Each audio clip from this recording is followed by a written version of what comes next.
Bonsoir. Bonne année. C'est la convention. En espérant qu'elle soit moins pire que les précédentes. Voilà, c'est ce qu'on nous souhaite.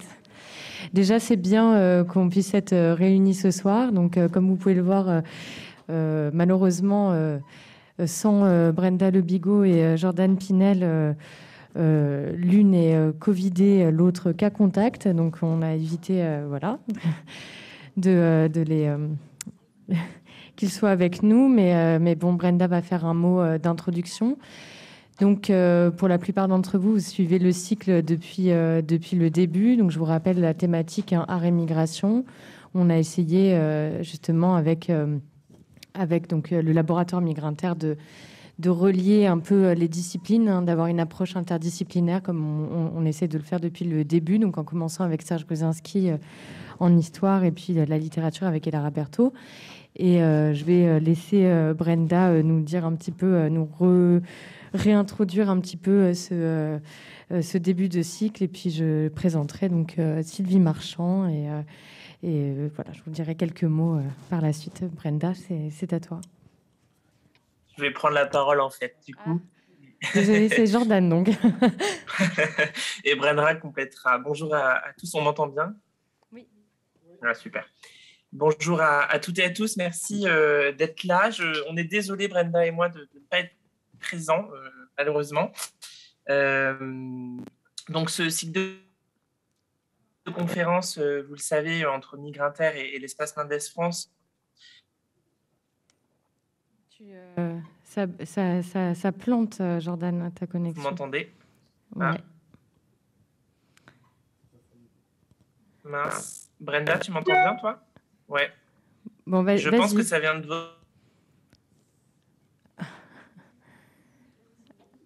Aïe, aïe, aïe. Donc,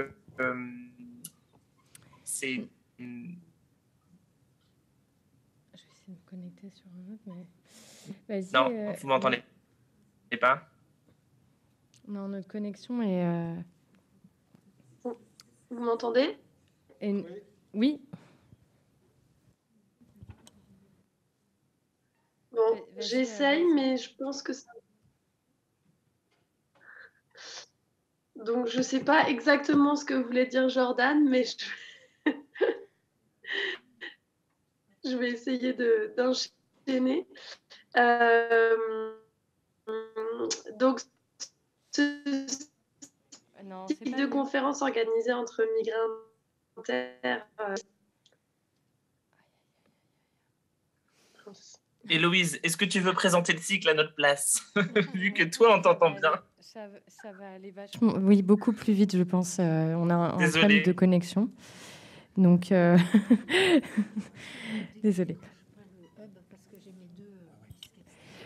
Donc, pour revenir sur le cycle de conférences, donc art et migration, l'introduction avait été assurée donc par Serge Brzezinski, qui avait recontextualisé à partir du XVIe siècle sur justement les échanges, notamment en Amérique latine au XVIe siècle. Donc, un peu la genèse entre la circulation des objets, mais la circulation également des artistes. Donc, c'était la première, cette introduction qui était plutôt sur le métissage, justement. Et je pense que c'est peut-être quelque chose qui va faire résonance avec le projet mené par Sylvie et Giga Circus, enfin sa compagnie. Et la seconde conférence, donc avec Elara Berthaud, portait sur les littératures et migration. Par ailleurs, donc les deux conférences, elles sont, si vous n'étiez pas là, elles sont visibles en ligne, donc sur la chaîne YouTube de l'Espace Mendes France. Et donc Elara Berthaud avait fait un peu un panorama comme ça de la littérature sur l'immigration, mais au-delà justement du récit d'exil, au-delà, voilà, vraiment la création littéraire. Et donc aujourd'hui, c'est intéressant parce que Sylvie Marchand, elle a un parcours, un cursus qui justement va faire un peu la bascule entre ce qu'on avait évoqué au départ et à la fois avec une démarche scientifique, en tout cas avec une démarche en sciences humaines et sociales et une démarche artistique depuis de nombreuses années. Et c'est ce qui justement nous intéressait, c'était ce point de bascule sur cette question de art et migration. Donc Sylvie a un doctorat en ethnologie de Paris 7 et un diplôme de l'Institut national des langues et civilisations orientales. Mais depuis de nombreuses années, elle a été enseignante à l'ESI, donc l'École européenne supérieure de l'image à Poitiers.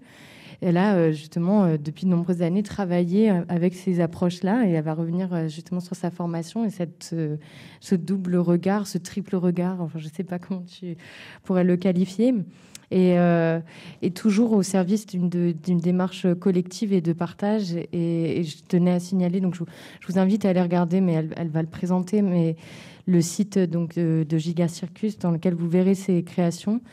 Parmi elles, une création qu'on aurait aimé pouvoir vous présenter, mais malheureusement, on a un peu de difficultés, mais qui s'appelle la Mexica Skin, qui a été une création faite à la frontière entre le Mexique et les États-Unis dans les années 2010. Voilà, c'est ça, 2010.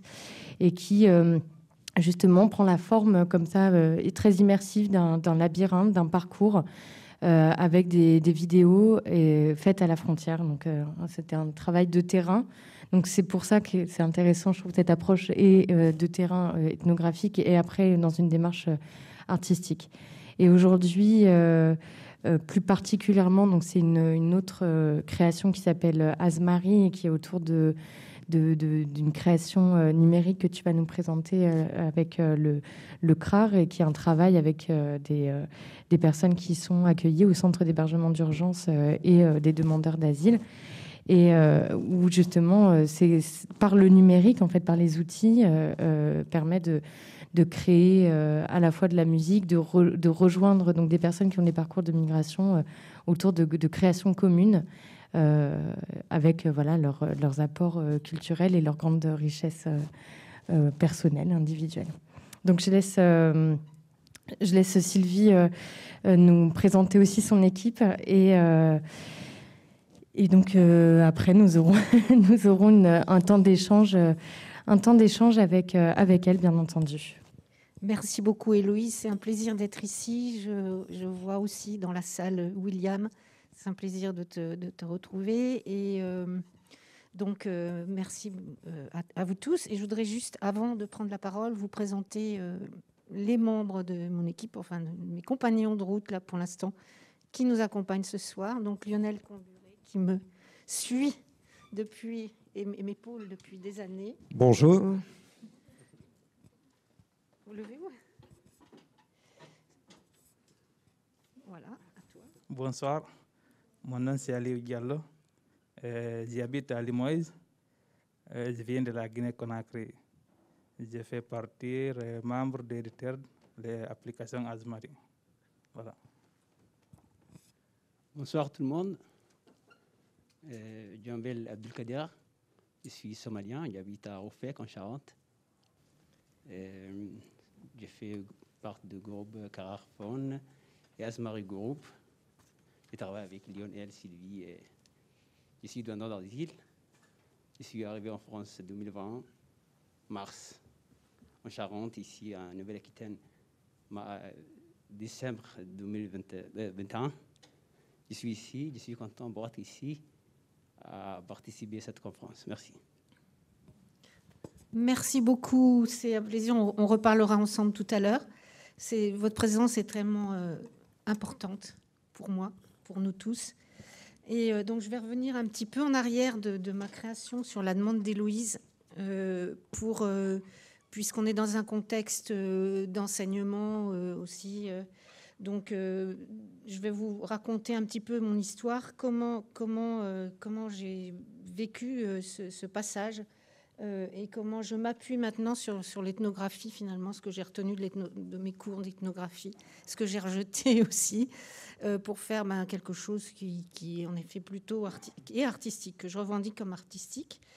Alors, je vais présenter ce travail donc, en 3 étapes. Une première qui explique un petit peu les fondements de ma recherche et de ma démarche. À la fois artistique, parce que tout a toujours été mené de front, l'art et finalement l'anthropologie. Ensuite, je vous présenterai seulement deux œuvres. Hein. Donc, une qui s'appelle Continent rouge, enfin un travail avec les raramuri, donc du nord du Mexique, ou les tarahumaras, on les appelle aussi. où là, vous verrez comment j'aborde le terrain. Évidemment, ce travail, je le continue, ainsi que donc, le travail qui s'appelle en fait Hospitalité en action. Je vous rappellerai, je vous raconterai pourquoi j'ai choisi ce terme. Donc qui est parti de ma découverte de la frontière mexicano-américaine en 2008. Donc ces deux travaux-là, je les mène de front. Ces deux terrains, je les mène de front. Le travail de la frontière, donc depuis très loin jusqu'à ici, chez moi. Et le travail donc avec les Raramuri, là depuis 1 an et demi, il est un peu plus distant. Mais il perdure et il évolue aussi. Donc voilà, donc je vais commencer avec quelques images de cirque, puisque je suis partie dans un cirque. Je me suis très vite, enfin toujours, sentie un petit peu exilée, pas un peu déracinée. Je me suis toujours demandé pourquoi. Enfin, je me demande toujours encore, mais j'ai quelques explications pourquoi j'ai tant d'affinité avec les gens déplacés, justement. Et cette question de se sentir étranger chez soi. Et donc, c'est un sentiment qui m'appartient, qui vient probablement de mon enfance, puisque j'ai beaucoup voyagé, mes parents ont voyagé. J'étais toujours la nouvelle de l'école où j'entrais. Pendant tous les 3 mois, je changeais d'école et j'ai dû faire mon identité comme ça, de nouvelle, d'école en école, bien qu'elle était en France. Et puis, à l'âge de 16 ans et demi, je suis partie dans un cirque. Donc là, c'était intéressant parce que j'étais étrangère, du coup, des deux côtés des groupes avec lesquels je vivais. Donc, les sédentaires me traitaient mal, d'ailleurs. J'ai ressenti le racisme. J'ai senti dans ma chair ce que c'est que d'être ostracisée, méprisée, parce que je sortais d'une caravane. Et puis, du côté des circassiens, donc un petit cirque de banquistes avec lesquels je vivais, eh bien, je n'étais pas non plus perçue comme quelqu'un d'ici, de chez eux. Donc ça, c'était une expérience intéressante, aussi une expérience de mouvement. Donc le mouvement, ça va être quelque chose qui va être évidemment prégnant et toujours présent dans toutes mes créations. Et puis, parallèlement, donc, à partir de 18 ans, j'ai fait des études donc, au Langso, pas mal en fait, beaucoup d'études. Et j'ai fini par faire mon terrain en ethnographie en Louisiane. Et le terrain que j'ai choisi, donc, c'est en ethnomédecine, ethnopsychiatrie. Et ce qui m'a intéressée, c'était de voir comment 3 communautés séparées, les Houmas, donc on voit ici les Houmas de Louisiane, qui sont une ethnie autochtone de Louisiane, les Noirs américains, qui, eux, comme vous le savez, sont arrivés là par l'esclavage, d'origine africaine, et puis les Cadjiens francophones catholiques. Comment ils entretenaient des relations dans le domaine de la guérison. C'est-à-dire quand des cas vraiment proches de la mort, extrêmement difficiles, intervenaient, alors ces 3 communautés, vous le savez, aux États-Unis, extrêmement séparées, toujours aujourd'hui géographiquement, chacun est dans son quartier, il y a très peu d'échanges, mais dans ce cas, donc c'était l'objet de mon étude, on se retrouve autour de rituels et on échange jusqu'à la tactilité. On n'hésite pas à faire des impositions de main, etc. Donc je trouvais ça très intéressant et finalement, c'est toujours là-dessus que je travaille. C'est-à-dire comment est-ce que les êtres humains, au moment où vraiment tout est perdu, vont s'organiser pour maintenir la vie, construire quelque chose. Voilà, donc ça c'est mon expérience d'ethno. Finalement, je crois que j'ai rien à dire de plus là-dessus. Si, je peux le dire aussi que j'ai fait un film, mon premier film là-bas, du coup, à partir du travail de thèse que j'avais fait. Et j'ai donc filmé les rituels de Mardi Gras, qui sont des rituels masculins, qui sont interdits aux femmes, mais que grâce à la caméra, j'ai pu accéder à ces rituels. Donc c'est intéressant aussi de savoir qu'un outil, à un moment donné, de captation va transcender même votre appartenance de genre. Voilà, donc ça c'était pour ma formation en ethnologie. Je vais vous parler maintenant donc, du travail que j'ai entrepris depuis 2008 dans la Sierra Tarahumara. Donc, ça s'appelle Continent Rouge. Et là, ce qui est intéressant pour moi, c'est de réparer un petit... Ah, il faut que je revoie un truc ici qui ne va pas. Ouais. Ce qui est intéressant pour moi... Pardon, il faut que je recommence. Il y a eu un petit bug là.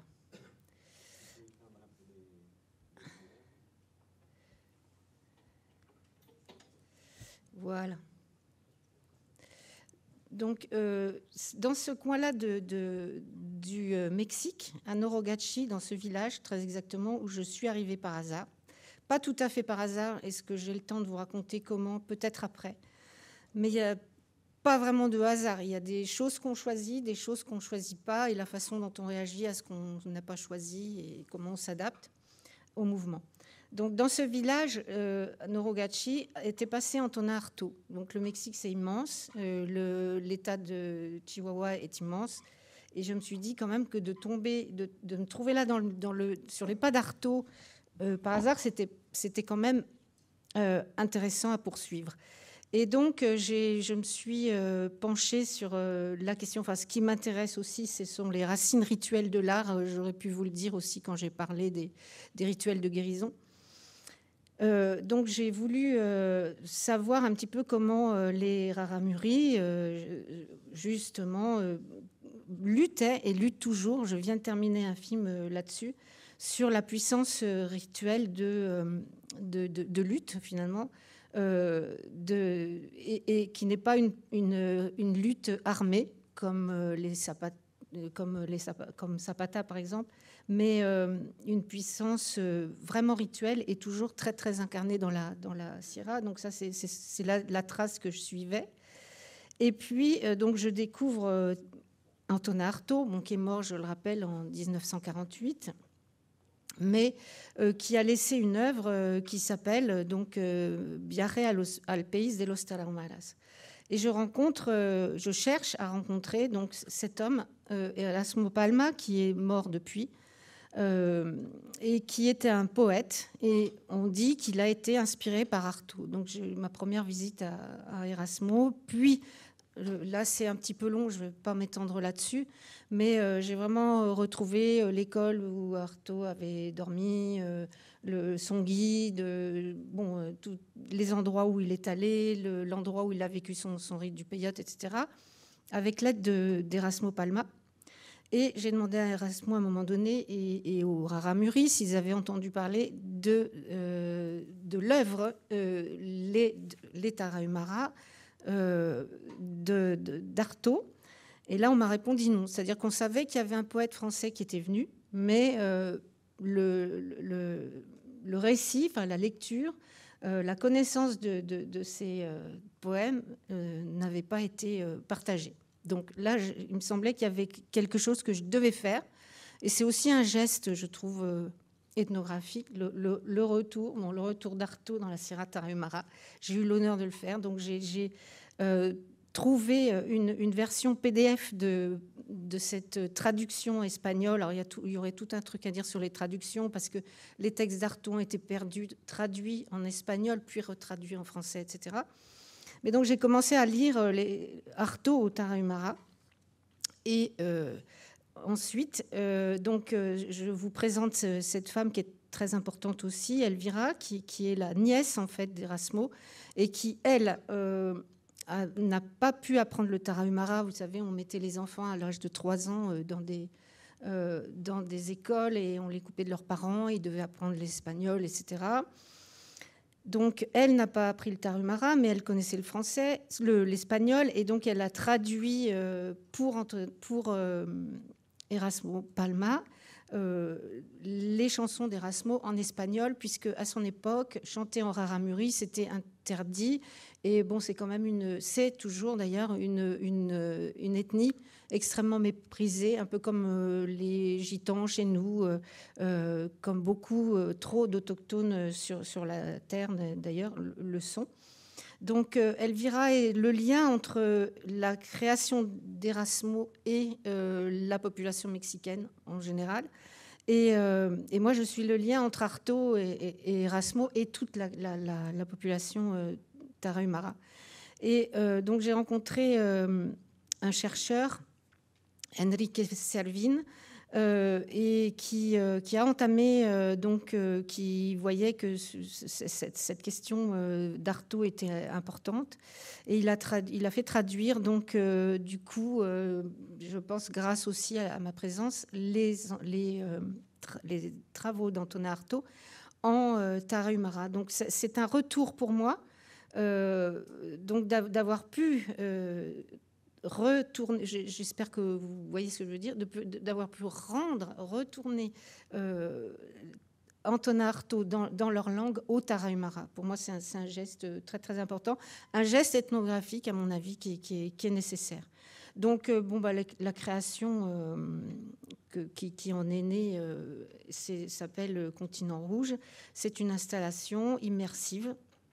Donc ça, c'est aussi un aspect de mon travail avec notre équipe, donc de traduire ce que je ressens, donc en fait en tant qu'artiste, un peu comme une éponge, et de traduire ce que j'ai compris d'une réalité en scénographie immersive pour que le public soit vive une expérience sensorielle, soit immergé dans le son, parfois de façon tactile aussi dans des dispositifs.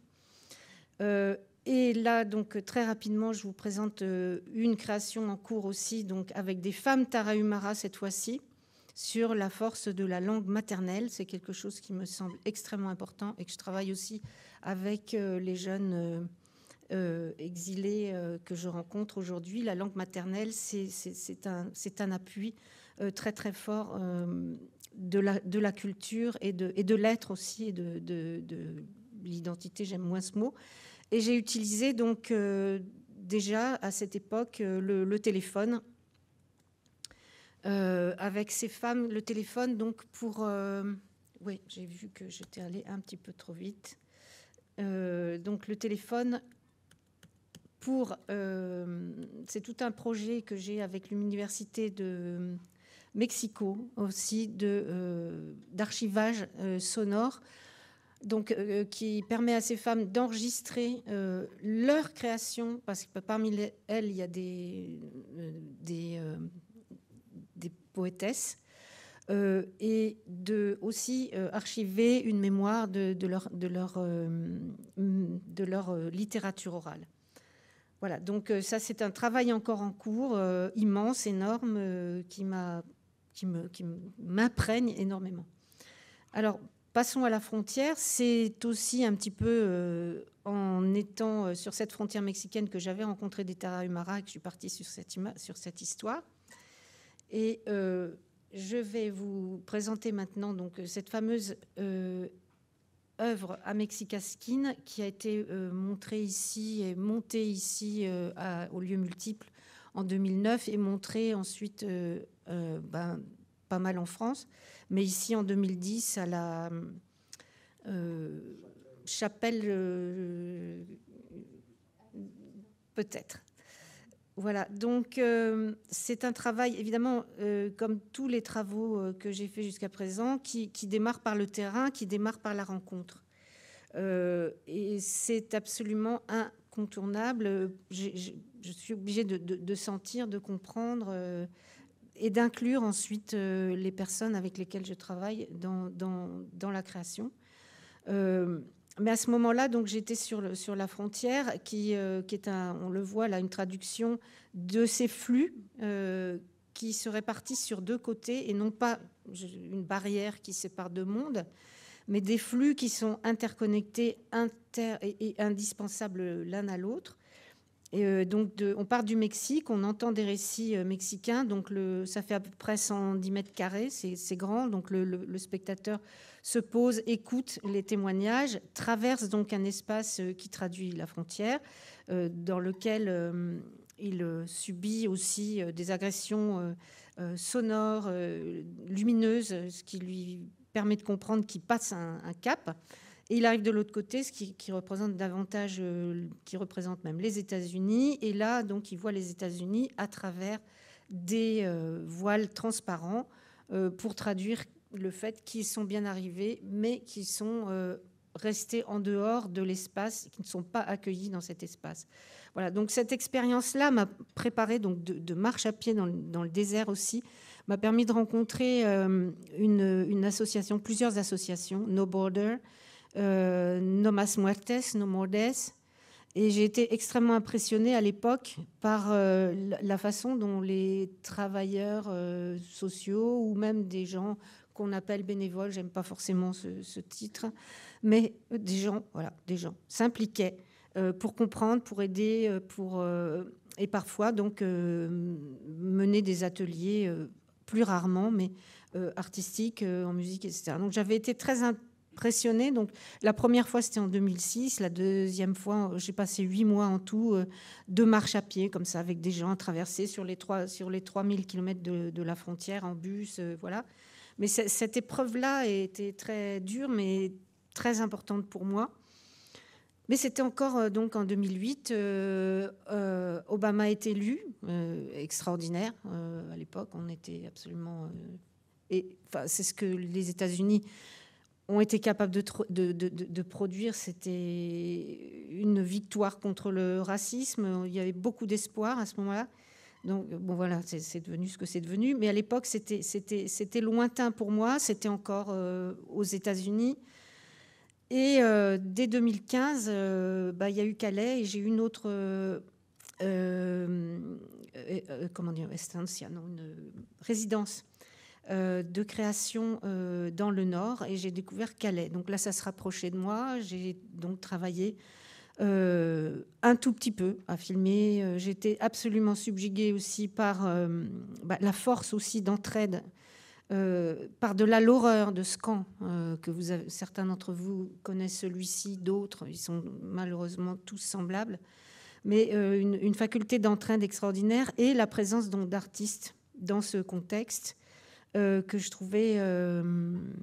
après, je me souviens plus de l'artiste qui avait construit cette fameuse Maison Bleue. Voilà, donc ça, c'était une source d'inspiration. Et très peu de temps après, alors là, j'ai mis une petite image aussi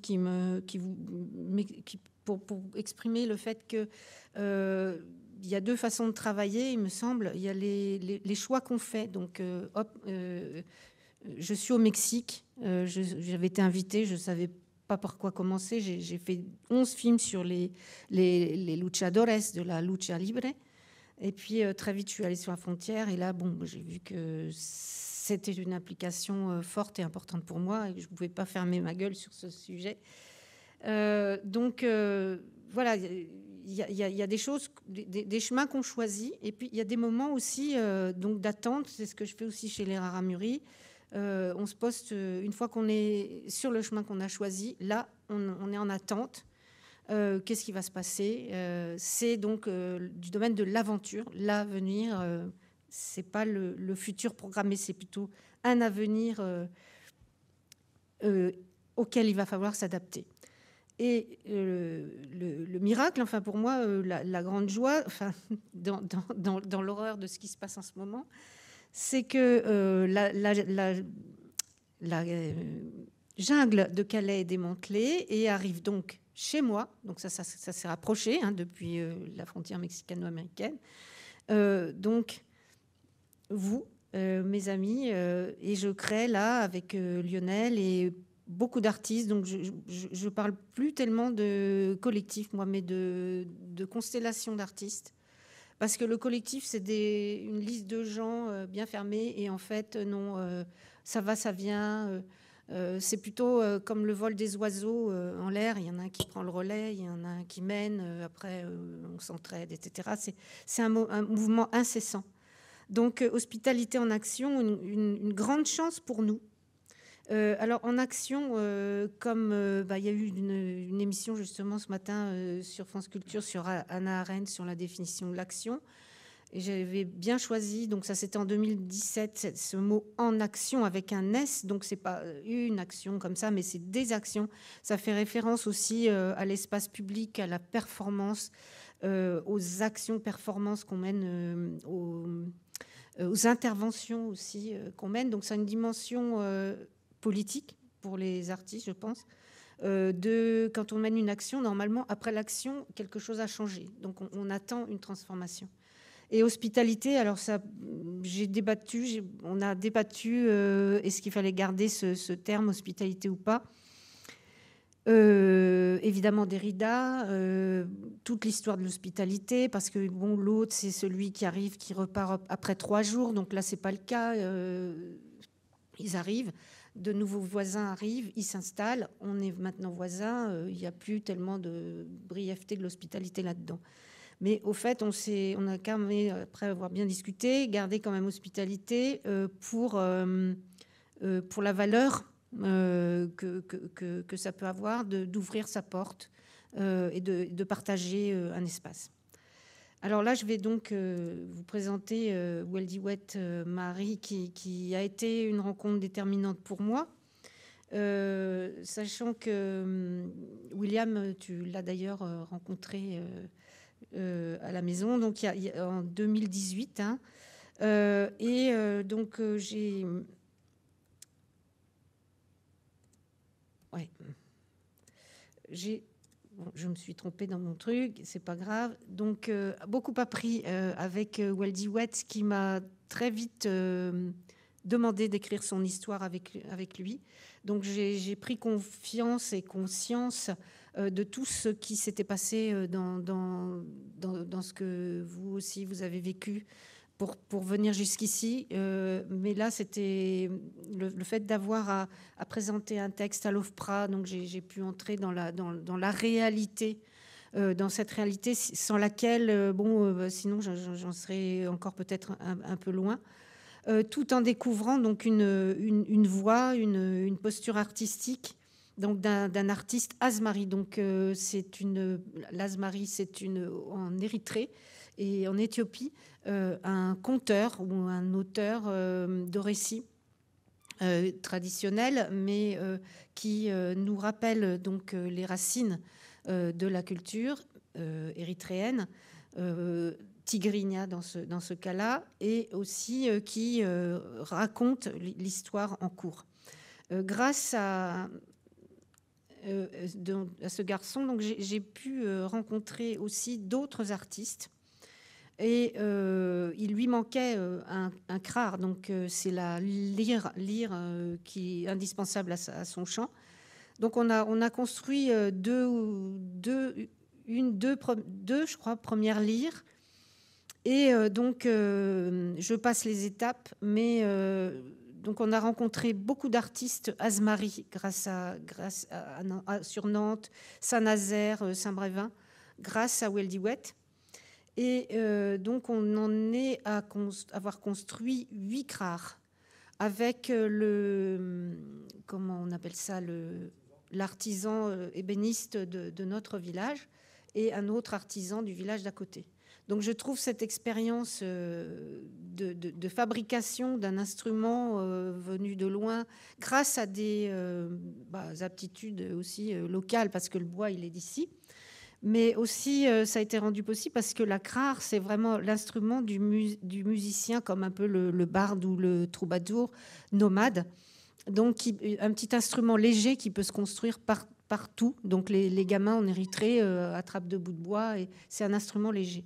Donc, grâce à ça, Villefagnan est devenue la capitale de la construction de la crare électrifiée internationale. Et donc, c'est avec beaucoup de joie que donc tout ça évolue. Donc, je vous...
donc, bientôt naît le Crarphone. Voici le 2020 qui arrive, donc tous confinés.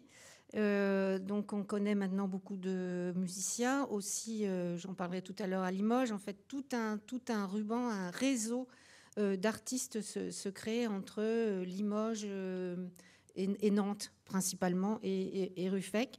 Donc, nous voici avec nos crars et nos téléphones. Donc, comme je le dis, écrit dans la petite introduction, comme vous le savez, chaque nouvel arrivant a toujours au moins un téléphone. Donc, un crar à téléphone, ça nous a fait le Crarphone, qui est une partie seulement de notre création, en fait. C'est pas le but, mais c'est un outil. Alors, Azmari, je l'ai dit, c'est le nom de ces chanteurs. C'est le titre que j'ai choisi pour demander une subvention à la DRAC qui m'a été accordée. Donc, c'est dans le cadre du dispositif Culture Connectée. Voilà, donc là, on a maintenant une vraie constellation d'artistes et on travaille au début, donc chacun avec son petit téléphone sur Messenger, c'est pas pratique. Donc, on a créé avec Fred Adam, qui est en Espagne, donc vous avez l'adresse ici, de cette appli qui nous permet de nous relier, de repérer aussi le réseau. Merci à tous de nous rejoindre ce soir pour cette rencontre. Donc ça nous permet aussi de donner des concerts, des lectures, des performances en direct pendant la pandémie, pendant le confinement. Voilà, donc on invite beaucoup d'artistes, de plus en plus d'artistes. Là, j'ai fait une liste que j'ai proposerai tout à l'heure, mais on en est bien une bonne trentaine d'artistes qui sont intervenus. Et donc cet outil, c'est vraiment un outil de communication, mais aussi il est géolocalisé, c'est-à-dire que c'est pas contrairement à un site, c'est une web app, hein, donc il n'y a pas besoin de télécharger une application. En fait, c'est une web app, mais c'est différent d'un site puisque ça fonctionne selon le lieu où vous vous trouvez. Donc, selon le lieu où vous vous trouvez, vous pouvez découvrir des ressources. Donc, si vous vous approchez de Villefagnan, il y a des parcours sonores dans la rue. Si vous vous approchez de Limoges, vous avez une vision donc, de là où habitent les gens. Alors, c'est en cours, c'est pas fini, hein. Mais c'est donc une web app géolocalisée qui nous a permis de faire venir aussi des auteurs comme Léonard, ici à gauche, Léonard Vincent, spécialiste de l'Érythrée. On a découvert donc MSB, donc un chanteur, rappeur, et là on voit sur la droite un film qui a été monté par Aliou, n'est-ce pas, qui est là. Donc ça aussi, ça a été une rencontre très importante qui a généré beaucoup. Il y a tout un réseau en Limousin d'acteurs et d'artistes très, très, très foisonnants. Donc grâce à Yvon Nana, qui est chorégraphe congolais. Voilà, donc là il y a vraiment une synergie, une espèce depuis un an, un truc qui monte et qui est chouette, en fait, qui est agréable à vivre, qui est vraiment du bonheur. Il manque des filles, par contre, il n'y a que des garçons dans l'affaire. Bon, quand on aura trouvé des filles, tout sera parfait. Mais voilà, donc là, c'est des échanges avec des artistes comme on voit ici Yacine Temari. Et donc, ce qui est intéressant de voir, c'est que cet endroit, notre atelier, pendant la pandémie, pendant le confinement, a servi et sert toujours de centre de ressources, je dirais, de culture de la mondialité, de création de la mondialité, puisque les artistes viennent pour écouter des musiques, des langues. On a beaucoup travaillé sur la langue, aussi en poésie, beaucoup sur les échanges musicaux.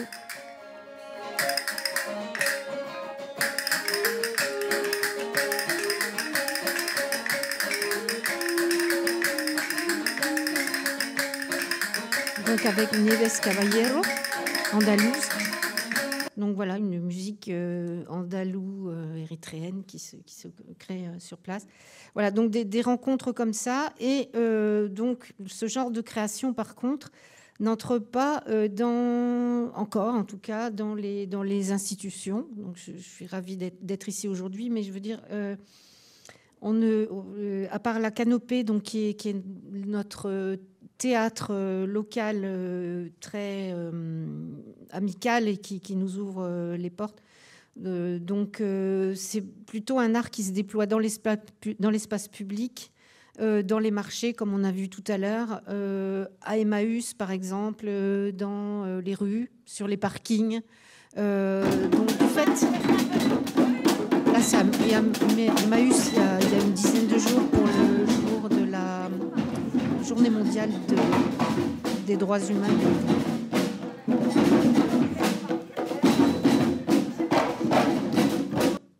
Alors là, c'est la Batucada, donc c'est la nouvelle génération médiatisée coordonnée par Abdelkader qui est là ce soir. Donc cette année, depuis un an, on a plutôt découvert donc des percussionnistes voilà. Donc là, on nous voit sur un parking. Donc on développe des formes d'art, de poésie, de musique. Plutôt dans l'espace public. Je vous fais écouter tout de suite cet auteur que j'aime beaucoup, donc qu'on a écouté, Mohamed Nourouana. Je suis la preuve vivante de toutes vos blessures, vos peines, vos pluies de balles, vos violences, vos tortures, vos crimes, vos larmes, vos mépris, vos pensées, vos souhaits, vos rêves. Je suis le résultat de la misère, du racisme, des violences, des crimes et de la terreur infligée aux autres.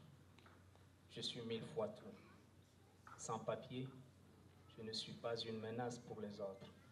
Et vous, qui êtes-vous? Merci. Donc on organise à la fois des festivals, on dira, ou des rencontres. L'idée étant des fêtes, que les communautés locales rencontrent ceux qui arrivent. Et donc on organise beaucoup d'événements, on va dire. La semaine prochaine, on reçoit... Donc ça, c'est tous les gens qui ont participé jusqu'à présent et qui continuent, parce qu'une fois qu'ils sont venus, ils continuent à venir. Et on a un programme donc annuel de rencontres avec donc un public, programmé. Là. Oui, un programme, c'est programmé. Si vous voulez, on a une action de veille, de création, de veille permanente, et on a des rencontres plus ponctuelles avec les gens de la ville. On sera aussi à Musique Métis au mois de juin. La semaine prochaine, on reçoit Aline Rossard et Jean-Michel Lucas, donc des droits, certains le connaissent, donc droits culturels des personnes. On va faire un atelier pendant 2-3 jours avec un rendu et de la musique à la Canopée. On reçoit ensuite Sylvie Glissant, l'Institut Édouard Glissant du Tout Monde. Merci. Voilà, donc le réseau s'élargit. On est soutenu heureusement magnifiquement par David Redon de la DRAC, qui nous permet de rémunérer les artistes qui viennent, au moins de les défrayer, etc. Voilà, donc là j'ai terminé, mais si vous voulez, je peux, si ça vous dit. J'ai prévu de vous dire comment on peut parler en termes artistiques d'un travail comme celui-ci, sur quel concept ça peut s'appuyer, comment on peut en parler, parce que beaucoup de gens vont vous dire mais c'est pas de l'art, c'est de l'animation, voilà, bref, sans valeur. Alors ça relève, en même temps c'est différent, mais ça relève en tout premier lieu du Poi Poi Drome de Robert Filiou. Pour ceux qui connaissent Robert Filiou,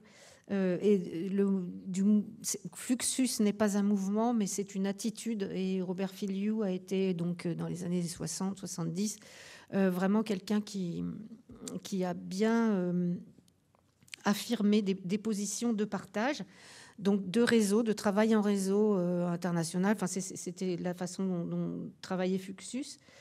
Cette notion de eternal network, de réseau éternel, donc d'œuvre immatérielle qui ne produit pas d'objets, mais qui produit une sorte de richesse humaine issue de la rencontre et du dialogue.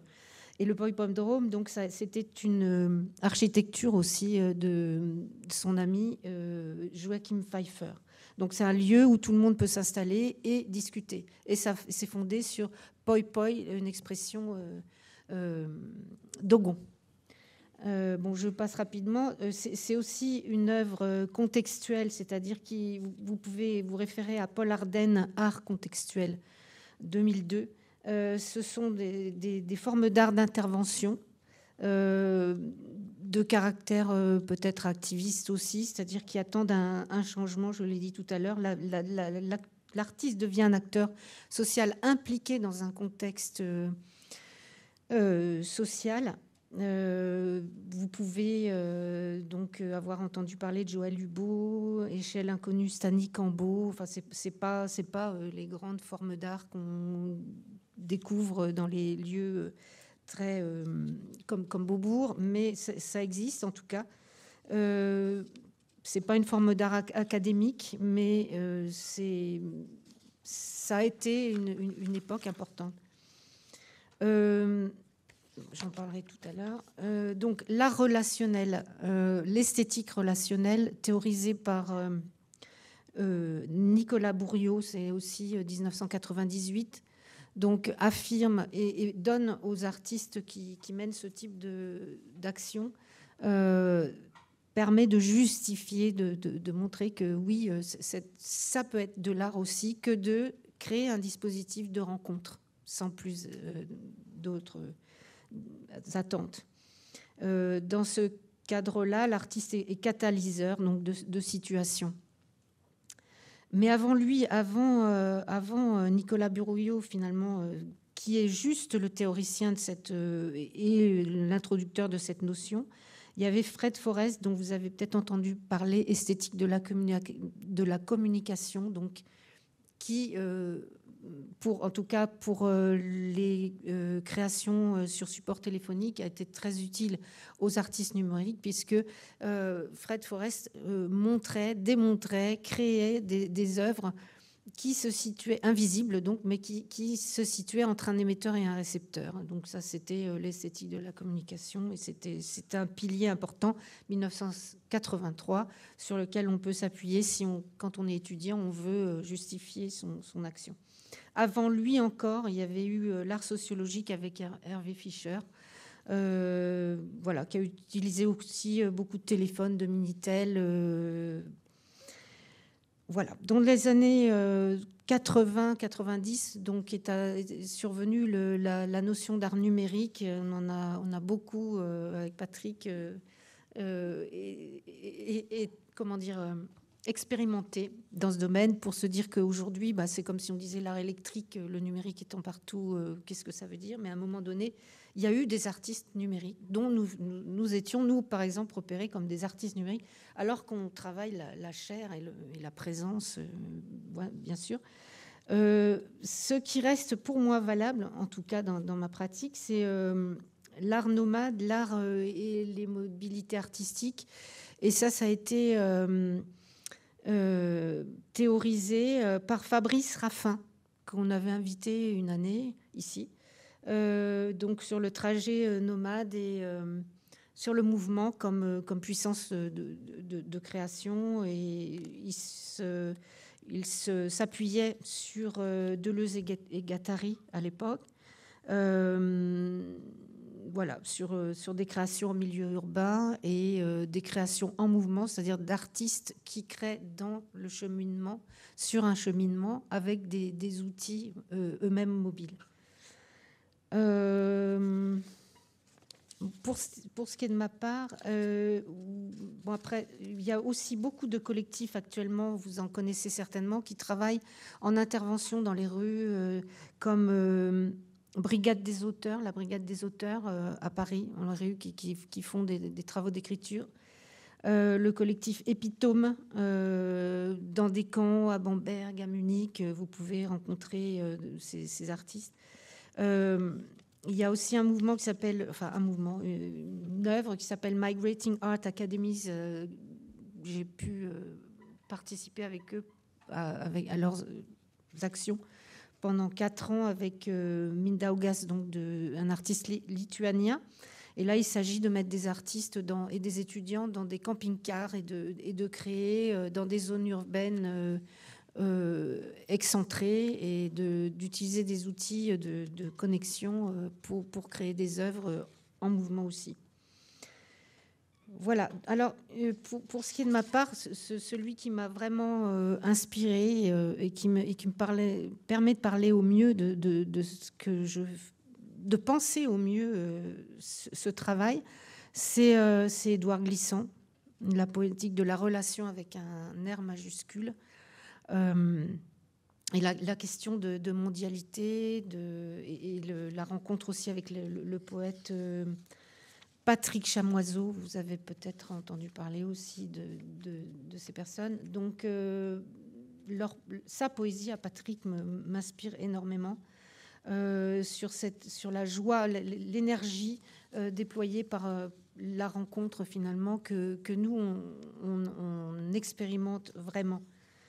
Sinon, on reste par rapport aux institutions un peu en dehors. Alors il y a parfois des directeurs de FRAC ou de centres d'art qui viennent nous voir en nous disant on serait intéressé pour faire un partenariat avec vous, etc.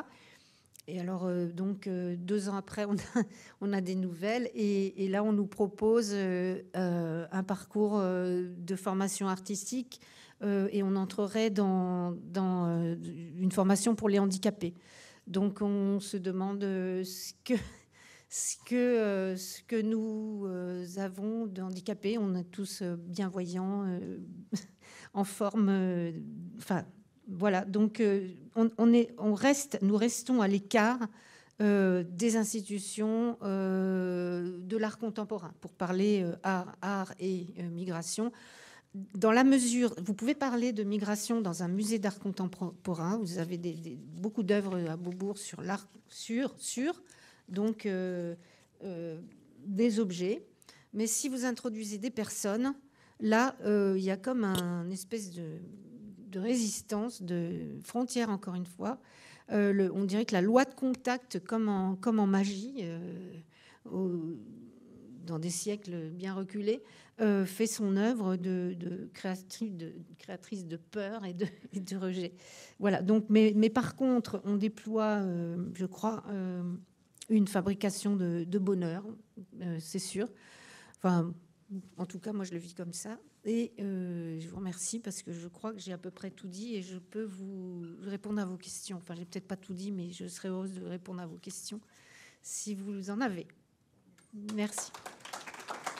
Merci beaucoup, Sylvie, pour cette présentation. Je vais vous laisser évidemment la parole, mais j'aurais quand même une première question à te poser. Comment justement tu travailles aujourd'hui avec des chercheurs et des chercheuses? Quels sont les liens justement que tu tisses, que vous tissez collectivement, ensemble avec le monde de la recherche? Écoute, on peut prendre l'exemple de William en les invitant, oui. Tu vois, on va avoir Sylvie Glissant au mois d'avril. La semaine prochaine, on invite Jean-Michel Lucas. Oui, en les invitant, en les plongeant dans l'expérience. Et en partageant l'expérience avec eux. Oui. Et en fait, je voulais juste dire aussi, on ne fait pas que de la musique. Donc, on a eu aussi des interventions de clowns, de théâtre, de danse, d'art plastique. Tout fait sens au bout d'un moment. Et le repas est essentiel. Parce que là, il y a un échange aussi des saveurs, de comment tu cuisines, comment tu danses, qu'est-ce que tu écoutes. Et c'est extraordinaire parce que lors des ateliers hospitalités en action, vous avez peut-être 5-6 nationalités. Et ça va du Tibétain au Camerounais, au Sri Lankais, au Somalien, Côte d'Ivoire. Enfin, vraiment, ça fait vraiment un mélange assez étonnant. Oui, sinon, je ne sais pas si ça répond, mais... Si, ça répond. Est-ce que vous avez des questions? J'arrive. Patrick Tréguer. Merci. Juste, merci Sylvie pour cette intervention. Patrick, c'est toujours passionnant. Mais avant votre projet, moi je me rappelle, c'est quelque chose, un souvenir très fort. C'est ce repas que vous aviez organisé avec les gens de Villefagnan. Et déjà, c'est ce travail autour de l'hospitalité, de la notion d'accueil. Alors, je ne me rappelle plus très bien comment c'était monté cette... Alors, ça s'appelait Odyssée virtuelle. C'est ça. Et donc, c'était... Je vais te dire l'année. Hein. Tout le village. C'était quand? Eh bien, écoute, ça devait être en 1993.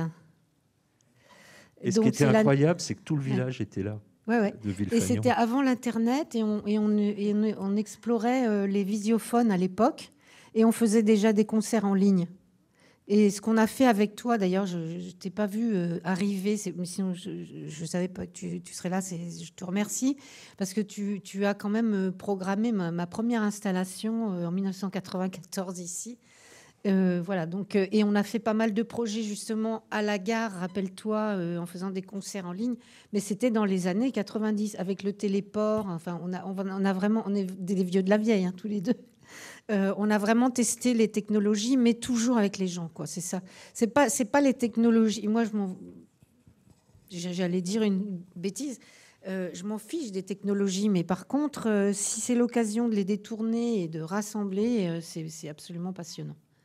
Et ce que je retiens, c'est cette notion d'accueil, ce travail autour de l'accueil qui était phénoménal parce que on ne savait pas trop où on allait lors de cette invitation, mais c'est déjà, et c'est la continuité, je pense, de votre travail, cette envie de mettre autour des tables et autour des bancs et des connexions assez improbables, mais qui finalement, chez vous, arrivaient à prendre forme sous des formes assez incroyables. Oui, il y avait la fanfare des pompiers, et les pompiers qui ont fait une performance d'extinction de feu, donc ils ont allumé un feu pour pouvoir faire leur performance d'extinction.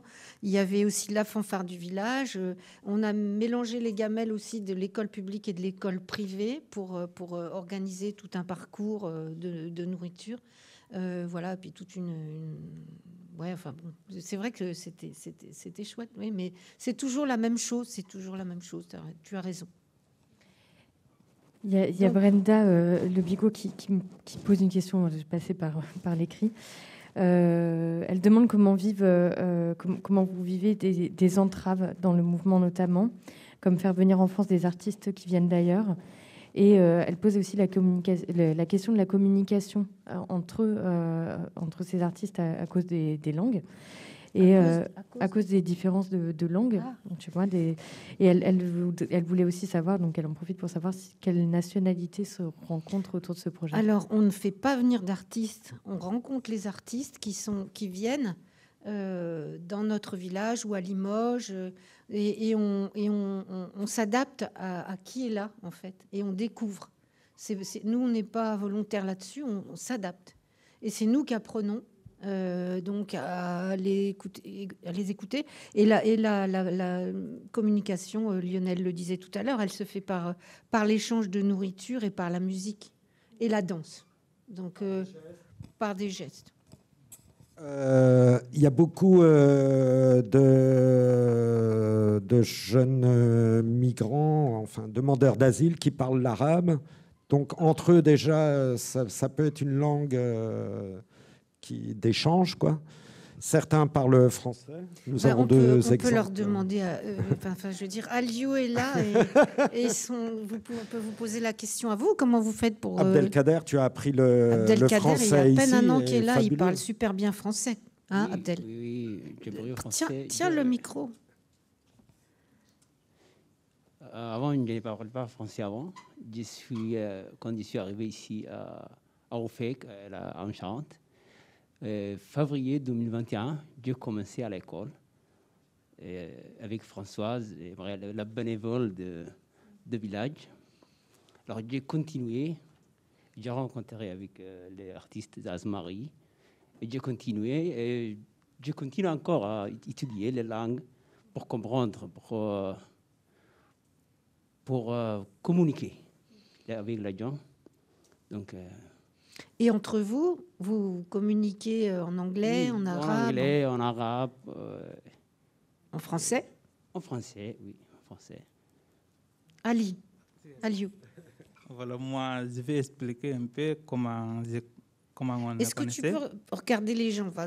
Bon. Viens, lève-toi, viens. Bah écoute, il n'y a pas de raison. Vous êtes dans mon équipe. Allez. Moi, j'ai venu en Europe ici l'année 2014. J'étais en Italie 2 ans. Après, j'ai parti en Allemagne. J'ai resté là-bas 4 ans. Et puis, photographe, ça m'intéresse toujours. J'ai acheté une petite caméra avec un petit ordinateur. Et après janvier 2020, j'ai venu en France ici. J'ai habité à Limoges. J'ai habité à un petit village qui est un peu galère pour les transports. Un jour, je faisais stop et puis il y a un Congolais qui s'appelle Nana qui m'a pris stop. Après, on a parlé pendant 30 minutes. Moi, j'ai expliqué mon travail, j'aime bien continuer ici. Après, il m'a dit, oui, lui aussi, il fait danse. Après septembre 2020, il m'a appelé pour venir ici à Villefagnan. Après, j'ai rencontré avec Sylvie. Bon, depuis ça, on a continué. Voilà, c'est comme ça. Merci. Combien j'ai coupé le truc Zoom? Ah bon? Bah, je peux le. Oui, non, j'étais en train de. Je suis allée un peu vite. Ah oui, tu as coupé le Zoom. Ouais. Non, c'est pas bien du tout, non. Bah, je vais me reconnecter. Ouais. Je me reconnecte. J'avais une question. Bah, peut-être on va passer à une question dans la salle. Ouais.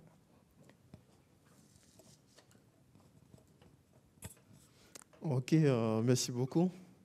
Je suis Antoine, Master 1 Migration. Oui.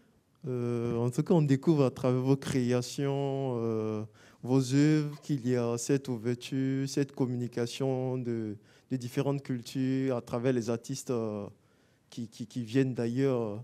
On voit une forme d'altérité envers l'autre, quoi. Donc moi, je voudrais savoir comment est-ce que cette altérité, cette ouverture, cette communication à travers différentes cultures dans vos œuvres-là, cette altérité est vécue ou bien ressentie entre les artistes eux-mêmes et puis avec les publics aussi lorsque vous avez des présentations à faire, quoi. Bah, je dirais normalement. C'est-à-dire que c'est un phénomène humain tout simple. C'est d'une grande simplicité. Je pense que vous le savez tous. À partir du moment où on se dit on va vivre un moment ensemble, on a fait beaucoup de marches à pied aussi, on a quitté vite le lieu d'hébergement pour être loin de l'institution un peu pesante des représentations hiérarchiques de pouvoir, etc. Donc on va dans la campagne, on marche ensemble.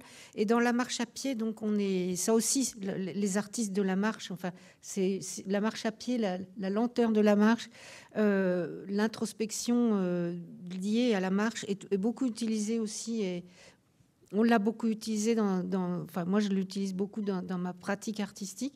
Mais la marche est un bon moment pour dialoguer.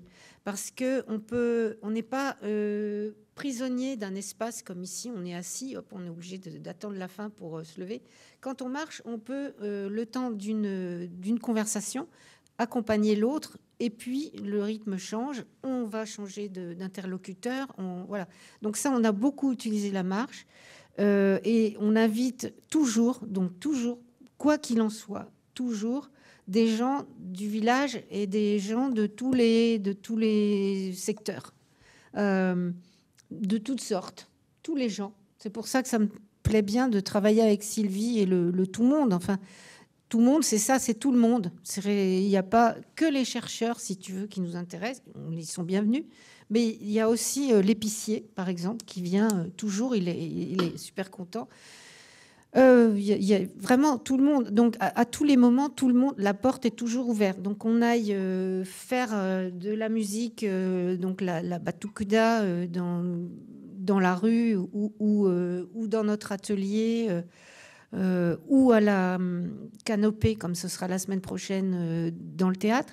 Tout le monde est convié et ça se passe bien. On utilise aussi beaucoup le cinéma pour des moments de rencontre, de discussion, de dialogue. Je ne sais pas si c'était votre question. Mais il y a un bon accueil quand même de la population. Ceux qui n'aiment pas, on sait qui ils sont. On entend, ils nous font bien des commentaires, il faut bien sentir. Mais ceux-là, ils ne viennent pas. Et il y a même notre voisin qui est un super raciste qui finalement vient maintenant et qui dit que c'est vachement bien. Il n'est pas raciste. Il dit qu'il n'est pas raciste. Mais il écoute des marches hitlériennes.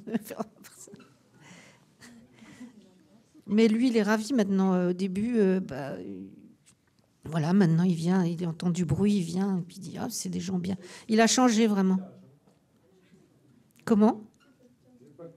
C'est pas le pire du village, en fait. Moi, je croyais qu'il était vraiment raciste et tout ça, mais j'ai toujours gardé un lien avec le village. Je vais de temps en temps boire l'apéro au café, quoi.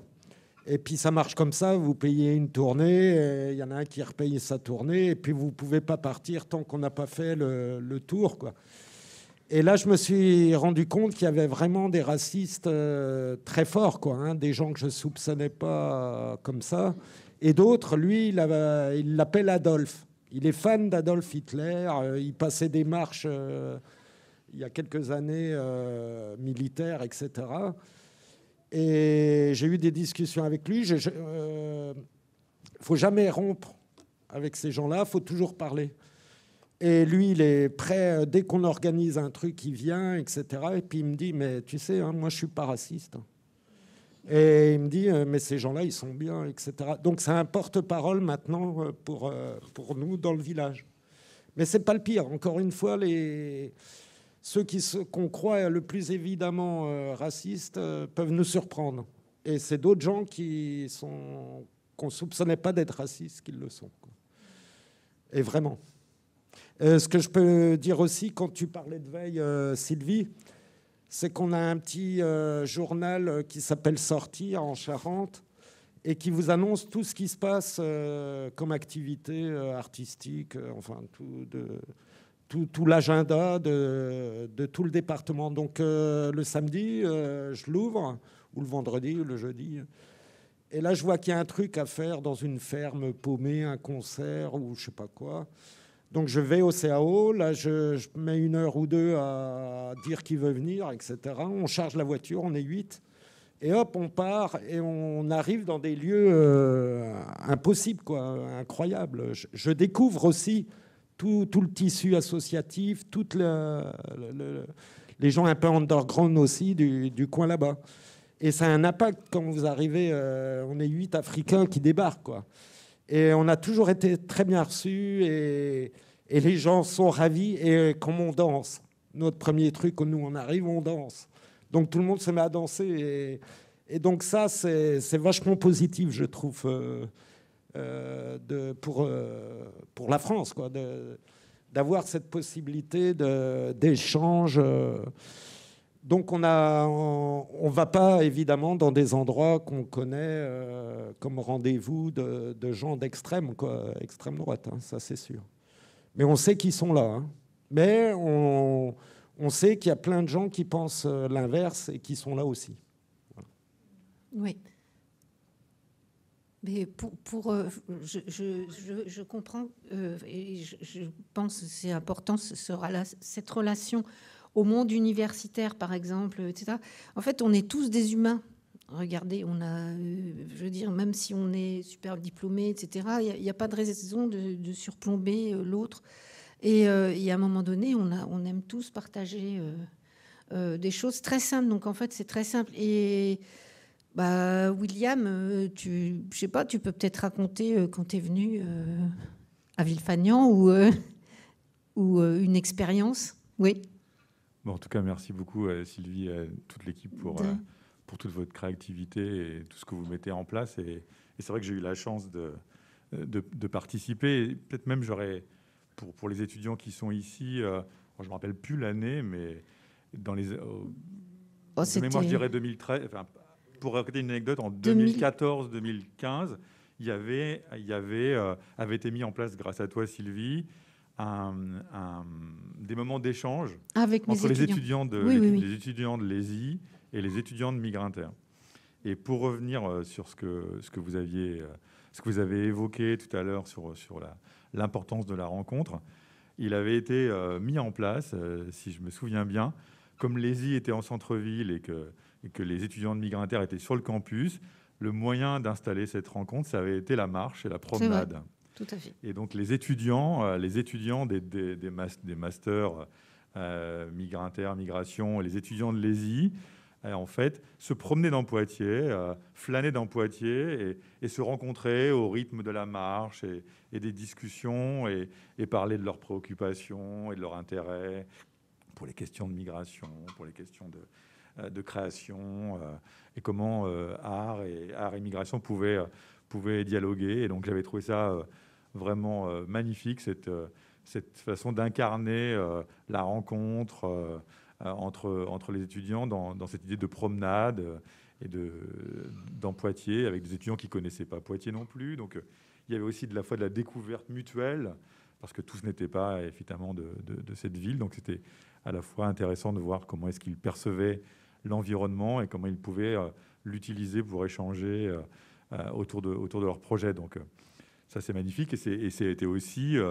quand je suis arrivé à Villefagnan, c'était aussi le moment de la promenade, de la rencontre. Et donc, il y avait eu une promenade, une marche autour de chez vous et un temps de rencontre. Alors, moi, ce que j'avais aussi en tête en t'écoutant, et pour les étudiants, c'est deux petits points pour lesquels tu pourrais peut-être préciser, parce que les étudiants, certains étudiants ont aussi, comme toi, l'idée d'entrer dans la relation autour d'une œuvre commune, et notamment, là, dans l'exemple que tu donnais, c'était l'œuvre d'Antonin Artaud. Et donc, j'aurais voulu savoir comment tu peux nous en dire un petit peu plus sur la réception de ce moment-là, parce que pour des étudiants, c'est souvent une bonne idée, mais c'est aussi un moment d'appréhension, parce qu'on peut arriver effectivement avec un texte qui est une sorte de mise en commun, d'une ouverture d'un échange et d'un dialogue, mais c'est pas si facile que ça. La réception et presque la mise en scène ou la mise en forme de ce moment d'échange, il y a toujours un peu d'hésitation, d'appréhension. Donc, est-ce que tu peux en dire un petit peu plus? Et puis, il y a une petite phrase qui nous servira. Je vois Brenda au loin. Je ne sais pas si elle entend bien, mais dans une session des exposés à des étudiants de M1, il y a toujours un peu un jeu en tant qu'enseignant d'embêter les étudiants un petit peu qui trouvent un confort à mobiliser la notion d'identité. Et là, tu as dit tout à l'heure, l'identité, c'est toujours quelque chose qui m'embête un peu. Oui, alors, j'aimerais bien que tu leur dises pourquoi ça t'embête un peu, parce qu'effectivement, il y a un confort de cette notion d'identité quand on est dans un monde académique. Et puis, il y a quelque chose qui se passe quand on met cette notion à l'épreuve du terrain. Et comme tu as dit tout à l'heure que tu n'aimais pas trop cette notion, qu'elle t'embêtait un peu, ça serait bien que tu partages un petit peu avec eux, si tu le veux bien. Oui. Qu'est-ce qui te pose question derrière ces termes qui sont assez vite un peu encombrants. Donc, je vais répondre sur la question Artaud. Alors, j'ai eu le plaisir j'ai choisi, puisque j'étais chez les Tarahumara, sur le terrain Tarahumara, j'étais française, donc c'était un auteur français. Voilà, je me sentais préoccupée, et j'aime Artaud en plus. Donc, je me sentais obligée et j'étais gênée par le fait que les Tarahumara n'aient jamais eu connaissance des textes qui s'intitulent Les Tarahumara. En français, le livre, c'est Les Tarahumara. T'es Tarahumara, tu sais pas quoi. Je veux dire, ça a 100 ans. Enfin, pas tout à fait, mais 80 ans. Donc, j'ai choisi de lire les moments de poèmes qui correspondaient aux rituels. Mais ça, tout le monde ne peut pas le faire parce que c'est quand même les rituels Tarahumara, surtout le Siguri, par exemple. Siguri, le rite du peyote, pour celui qui... Voilà, c'est vraiment hyper connu. Il y en a d'autres, Matachin, il y en a plein d'autres. Mais de trouver ce rituel, aller sur l'emplacement où il se déroule et de le lire à ce moment-là. Je n'ai pas trouvé mieux. Et je me suis vraiment posé la question parce que je me suis dit après, il faut... Artaud vit dans cette sierra. Il est parlé, sa mémoire perdure. Il y a une trace de pied sur la grotte qui est en bas du village. Et on dit que c'est le pied d'Artaud. Il est là. Bon. Mais on ne connaît pas ces textes quand même. Donc je suis assez fière d'avoir au moins fait ça, mais c'était nécessaire. Mais il fallait absolument aussi que ça ait du sens et il fallait ensuite le ramener dans l'installation. Donc c'est là le deuxième pas, si je puis dire, qui est intéressant. Je me suis dit, oui, mais comment je ne vais pas mettre... Alors, j'ai vu des films, il y a pas mal d'auteurs, quelques vidéastes qui sont allés filmer sur les pas d'Artaud, etc.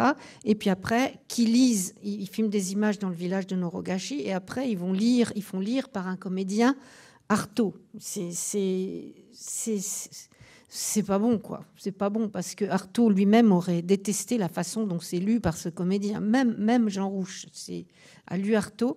Bon, il a beau être Jean Rouch, il lit mal Artaud, je suis désolée. Donc, je me suis dit, il faut que ce soit Artaud par Artaud. Et c'est là que j'ai découvert la technologie téléphonique, en fait. Je me suis dit, puisqu'on l'avait pratiqué avant pour... non, c'est pour ce projet que je l'ai employé. En fait, je me suis dit, j'ai récupéré donc des sons d'Artaud qui sont en accès libre sur Internet. Et on a fait un parcours sonore et on entend Artaud dire lui-même ses propres... donc, c'était une émission de radio qui a été enregistrée en 1947. Donc, j'ai la voix d'Artaud par Artaud et j'ai la voix des autres poètes à Ramuri, donc en écho, qui lui répondent. Et ça, d'ailleurs, c'est une installation c'est la dernière installation juste avant le confinement, qui était à Lascaux pendant 6 mois. Et donc, si vous allez sur l'ancienne grotte de Lascaux, là où la grotte initiale, vous entendez Artaud et les poètes à Ramuri. Et moi, je trouve ça... Enfin, bon, je ne sais pas que je m'auto-félicite, mais je suis contente d'avoir pensé à ce support et de faire cette connexion entre les auteurs d'aujourd'hui, contemporains, et la voix d'Artaud, qui va jusqu'à d'ailleurs être présente à Lascaux à l'aube de l'humanité, quoi, de l'art. Donc voilà, c'est vrai que ça prend du temps. Quand si on veut le faire en M1 et avoir fini dans 6 mois, non. Ça m'a pris, en gros, j'ai découvert les Ramuri en 2008. Ça, je l'ai fabriqué en 2000, le parcours sonore en 2014. Donc ça prend du temps. Le temps que ça germe, je me dis où je vais mettre Artaud. Voilà. Donc il n'est pas dans l'installation, il est en dehors. Et donc sur un parcours sonore qui a un impact sur l'installation. Donc selon où on est dans la ville, l'installation reçoit des sonorités, donc certains poèmes d'Artaud selon où on se trouve dans la ville. Par exemple, il a des poèmes anticapitalistes. Si on passe devant une banque, par exemple, on entend dans l'installation un chapelet contre les Américains en particulier, etc. Voilà, je ne sais pas si ça répond à ta question. Donc c'est sûr que ça prend du temps, ça prend aussi de la réflexion. Sur la notion d'identité, il faut vraiment retourner sur... Je trouve que celui qui en parle le mieux, c'est Glissant. qui est aussi celui qui a écrit Les identités meurtrières. En fait, il n'y a pas d'identité. L'identité vous éloigne les uns des autres. Mon identité, alors hop, je vais être rétrécie comme ce petit manche de micro, là, et puis alors les autres, ils vont pas... Non. Ce qui est intéressant, c'est la créolisation du monde dont parle Édouard Glissant, et c'est au contraire la fabrication de quelque chose à ton contact. J'ai changé depuis que je te connais, j'ai changé depuis qu'on se connaît. J'entends plus les mêmes sons de la même façon. Je parle arabe maintenant avec toi, ce que je faisais pas avant, pas beaucoup, mais ça commence à venir. Toi, tu parles français. On a changé. Alors mon identité... pour moi, ça correspond à pas grand-chose. Ce qui est important pour moi, c'est ce qu'on crée ensemble, d'inédit, peut-être. Je ne sais pas si ça vous convient comme réponse. Non ? Ça me permet de faire le lien avec la question que Jordan m'a envoyée, qui me demandait quels étaient les retours pour vous, justement. En plus, vous êtes là tous les deux, mais pour les personnes qui participent à ces ateliers, retours positifs. Enfin, voilà, ils sont là pour ça. C'est pour ça que la question est posée. Donc, je sais pas. La question, c'est est-ce que, en gros, hein, si j'ai bien compris, qu'est-ce que vous en pensez de ce qu'on fait là ? Ce qu'on fait ensemble, qu'est-ce que ça vous apporte ? Moi, je pense vous n'êtes pas obligé de dire des c'est des très compliments, bien. Hein, c'est pas, tu peux faire des... Oui, c'est très bien parce que c'est quelque chose qu'on aime. Nous aussi, si on quitte notre pays, on vient jusqu'ici, on trouve ce qu'on aime, c'est intéressant. Moi, je pense que ce que vous êtes en train de faire là, c'est très bonne idée. Ça nous aide beaucoup. Par exemple, moi, si je passe ici une semaine, je suis content toutes les semaines. Je travaille comme c'est moi, j'oublie tous les stress que j'ai. C'est quand je laisse le travail encore, je commence à penser à autre chose. Je pense que si on faut continuer à faire comme ça, c'est très bien. Si tu veux ajouter quelque chose, moi c'est bon. Merci. Et moi, en général, j'aime musique, art. Les choses qui m'ont changé, c'est l'art et la musique et la nature. Donc, je suis content pour faire ce groupe Asmari. Et merci beaucoup. Merci à tous les deux. Ce que je peux dire, c'est qu'ils sont vraiment tellement courageux. Et moi qui vis, je dis je, hein, parce qu'on est toujours plus juste quand on dit je pour ça. Je vis ce que vous vivez au quotidien, c'est un enfer. On va parler des droits humains, là on est vraiment au-dessous. C'est bon. Ensemble, on essaye de justement sortir de ça, faire quelque chose d'humain qui soit quand même un peu plus valeureux, quoi, un peu plus positif. Et je les appelle souvent mes héros, parce que pour avoir survécu à tout ce que chacun d'entre vous subissait, il faut vraiment avoir vraiment une envie de vivre extraordinaire. Donc vous nous apportez aussi énormément. On apprend beaucoup sur la force aussi de survie et le courage. Je crois que le courage, c'est une notion importante. Ce que je peux dire par rapport à ça, c'est que toutes les actions qu'on mène, qu'est-ce qu'on apporte, c'est aussi une ouverture, comme tu l'as dit, c'est se sortir de ce quotidien qui est... Il faut imaginer, ces jeunes, ils attendent... Bon, ça va plus vite maintenant, mais vous pouvez attendre 4 ans avant d'avoir une réponse qui peut être négative ou positive. Et vous ne pouvez pas travailler, vous ne pouvez rien faire. Donc, heureusement, il y a des bénévoles qui viennent donner des cours de français, on a Baba, c'est un ancien qui est un éducateur, je pense, qui est en retraite et tout, mais il passe son temps là-bas, il les emmène chez lui. Enfin, il fait le même boulot que nous, mais d'une autre façon, quoi. Et en donnant des cours de français, etc. Donc, il y a plein de gens comme ça autour. c'est ça aussi qui est merveilleux dans ce projet, c'est qu'on découvre aussi tout un tissu associatif de gens qui viennent aider. Donc tout ça, c'est toi, Liu, qui me disais que tu n'avais pas vu ça en Suisse.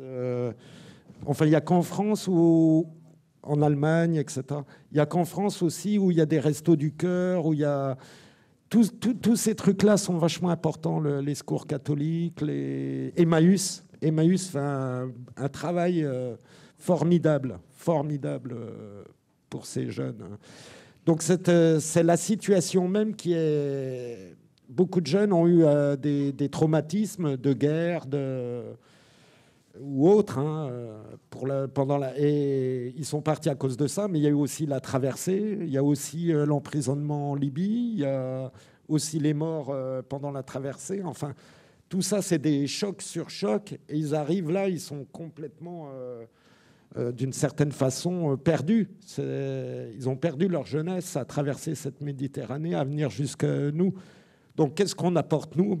On apporte la joie, le bonheur, on rigole, on s'amuse. Moi, je ne me pose pas de questions si c'est de l'art ou pas, je m'en fous royalement. C'est vraiment...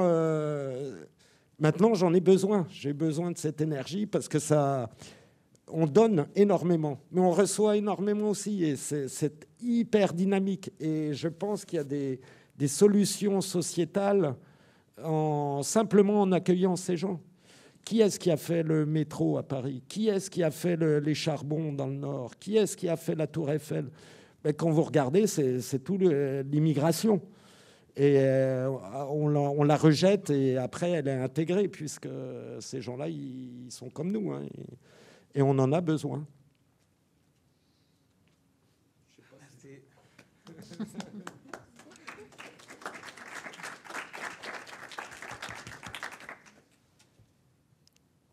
Merci. On va clôturer cette soirée.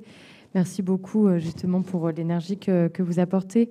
Et en plus, vous allez revenir pour ce cycle parce qu'on termine...